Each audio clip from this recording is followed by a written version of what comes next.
నమస్తే KSK TV news కి స్వాగతం. నేను రియా. ముందుగా వార్తల్లోని వివరాలను చెట్నేపల్లి కౌన్సిలర్ నూతన గృహ ప్రవేశంకు హాజరైన ప్రముఖులు. అనంతపురం జిల్లా గుత్తి మున్సిపాలిటీ పరిధిలోని 1వ ward Chetnepalli municipal councillor Ruthamma నూతనంగా ఏర్పాటు చేసిన నూతన గృహ ప్రవేశానికి శుక్రవారం వైసీపీ ఇన్ఛార్జ్ శ్రీనివాస్ రెడ్డి, యువ నాయకుడు Manjunath Reddy, municipal chairperson Vannur B, ADCC మాజీ bank chairman Pamidi Veera, senior నాయకులు బళ్ళారి రాజ్ కుమార్ రెడ్డి, గురుప్రసాద్ యాదవ్, మాజీ జెడ్పీటీసీ ప్రవీణ్ కుమార్ యాదవ్, మలయ్య యాదవ్, సచివాలయ కన్వీనర్లు రంగస్వామి, మున్సిపాలిటీ పరిధిలోని పలు కౌన్సిలర్లు హాజరయ్యారు. ముందుగా ముఖ్య అతిథులకు కౌన్సిలర్ రూతమ్మ, వార్డు ఇన్ఛార్జ్ యువ నాయకుడు నాగేంద్ర వారికి స్వాగతం పలికారు. అనంతరం ముఖ్య అతిథులు నూతన గృహంలో అడుగుపెట్టి వీక్షించారు.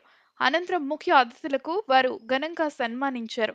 అనంతరం చర్చ్ ఫాదర్ అహరోన్ బాబు, బిషప్ వాసు, అనిల్ కాంత్, పాస్టర్స్ అబ్రహమయ్య, జాకోబయ్య, సాల్మాన్ రాజయ్య, అహరోనయ్య మరియు కింగ్ ఆఫ్ గ్లోరీ సంఘ సభ్యులు పాల్గొని ప్రత్యేక ప్రార్థనలు నిర్వహించారు.